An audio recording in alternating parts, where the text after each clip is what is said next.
Aujourd'hui, on va parler de motivation et de persévérance.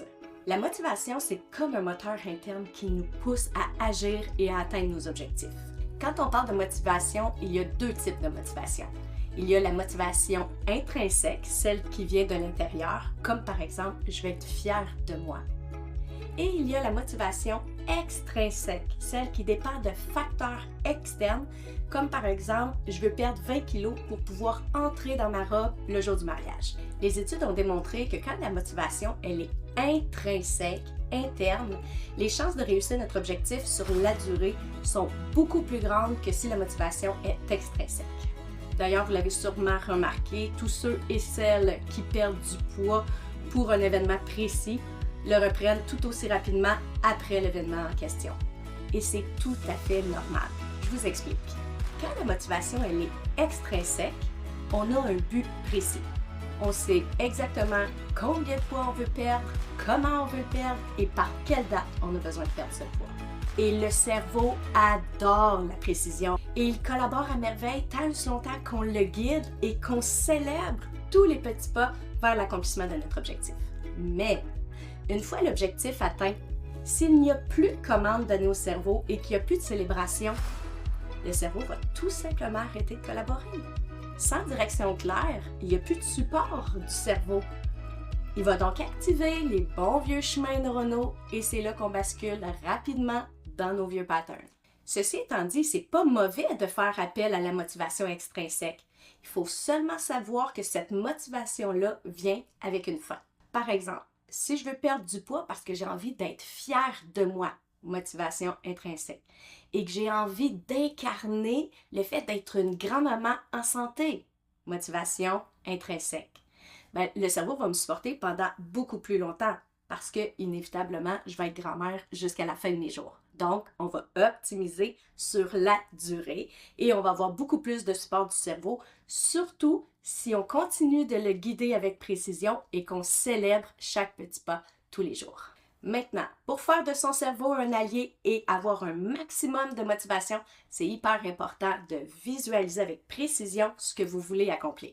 Donc, si je reste dans la thématique de perdre du poids, par exemple, la veille de mes entraînements, je vais visualiser ma routine avec précision. Donc, le fait de visualiser, de me lever, de passer à la toilette, prendre ma douche, mettre mes vêtements d'entraînement, mes espadrilles, descendre en bas, prendre ma bouteille d'eau et aller dehors courir.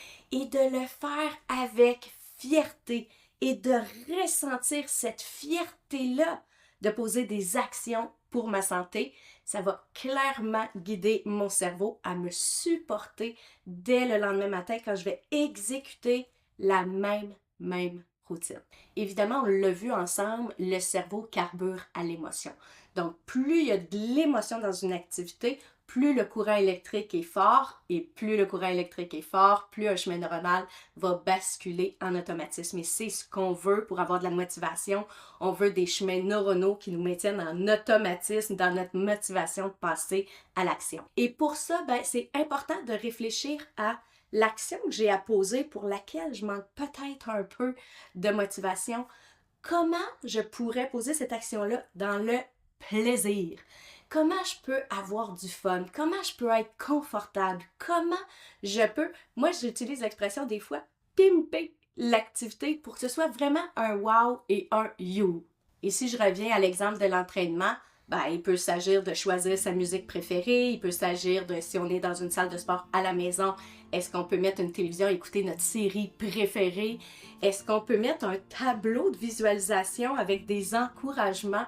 Est-ce qu'on peut faire la danse de la célébration parce qu'on pose des actions qui sont importantes pour nous? Peu importe ce que vous choisissez, faites preuve de créativité, mais surtout, faites-le dans le plaisir si vous voulez que votre cerveau vous donne la motivation dont vous avez besoin. Je parle d'entraînement depuis le début, mais c'est exactement la même chose à appliquer avec l'idée de faire vos impôts. La plupart des gens vont procrastiner et attendre et manquent de motivation à faire les impôts. Pourtant, il s'agit juste de visualiser toute la routine qu'on va faire pour s'asseoir et faire les impôts et de se poser la question comment je peux utiliser, terme emprunté par mes élèves, merci d'ailleurs, mais comment utiliser le fait de faire mes impôts? Et c'est la même chose avec les enfants qui arrivent de l'école et qui doivent faire leurs devoirs et leçons. S'ils arrivent à la maison et qu'ils ne sont pas écoutés, entendus, qu'il n'y a pas de câlin et qu'ils sont réprimandés parce qu'il y a une note dans l'agenda de leur professeur parce qu'ils n'écoutaient pas en classe et que pendant qu'ils font les devoirs et leçons, on les pousse, on les presse, on leur dit à quel point c'est important, qu'ils doivent recommencer, qu'ils doivent s'améliorer, qu'ils ne sont pas à la hauteur, c'est clair que l'enfant reçoit un courant électrique dans son cerveau de faire mes devoirs et faire mes leçons. C'est désagréable. Par contre, si l'enfant est accueilli avec amour et chaleur humaine et que pendant qu'il fait ses devoirs et leçons, on l'encourage, on lui prépare une petite collation, c'est sûr que l'enfant va avoir un courant électrique de « c'est tellement agréable faire mes devoirs et leçons que j'ai envie de le faire » et à ce moment-là, on va s'assurer de maximiser sa motivation. Un autre point important à aborder, c'est que le manque de motivation peut souvent arriver après un grand coup de fatigue, une série d'embûches ou même un échec. Les difficultés font partie de la vie. Les difficultés sont tout le temps présentes dans la réalisation d'un projet. Et ça, d'en prendre conscience, c'est hyper important parce que vous le savez maintenant, le cerveau carbure beaucoup plus au négatif qu'au positif. Donc, quand on est en train de réaliser un projet, si on est fatigué ou qu'il y a des embûches, le cerveau va dire c'est extrêmement difficile, on devrait abandonner, je suis pas à la hauteur. Donc, il va activer la spirale ascendante du négativisme, ce qui nous conduit souvent au manque de motivation. Et c'est pour ça que dès que le cerveau dit on devrait arrêter, c'est important de faire hey, stop! Je me mets en mode solution. Il y a un pépin, c'est OK, ça fait partie de la vie, stop, focus. Donc, on dirige notre cerveau vers les solutions possibles. Et ce qui est merveilleux, c'est que dès qu'on trouve une solution, il y a une énergie que le cerveau va libérer qui est comme juste un « wow » et là, la motivation revient fois 1000.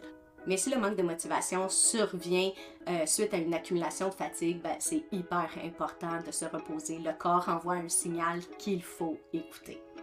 Maintenant, on le sait, la plupart des gens vont souvent éprouver de la culpabilité à prendre un temps de pause. Les gens vont se sentir mal de se reposer, de prendre soin de soi, alors qu'ils devraient, selon le cerveau ou selon la pression sociale, d'être en performance. Et il n'y a rien de pire que de s'accorder une pause dans la culpabilité. Parce que là, on envoie un signal, prendre soin de moi, je suis pas à la hauteur. Prendre soin de moi, c'est inconfortable parce qu'automatiquement, on reçoit les biochimies de la culpabilité. Donc moi, ce que je vous dis aujourd'hui, là, et si vous êtes fatigué, c'est OK et accordez-vous cette pause-là avec fierté. Vous le méritez. Pensez à cette pause-là comme un temps de régénération. Je me repose pour pouvoir faire le plein d'énergie et à ce moment-là, m'accomplir avec une motivation optimale. Vous le méritez pleinement, accordez-vous ce moment. Et si jamais c'est juste un petit coup de fatigue et que vous devez passer à l'action quand même, prenez une petite pause de quelques secondes et rappelez-vous pourquoi c'est important pour vous de passer à l'action et utilisez. Et je vous garantis que votre cerveau va être le meilleur des amis. Bonne fête, Annick! Bonne fête, Annick! Oh, t'aurais pas dû, chocolat chaud, c'est trop, arrête-moi ça!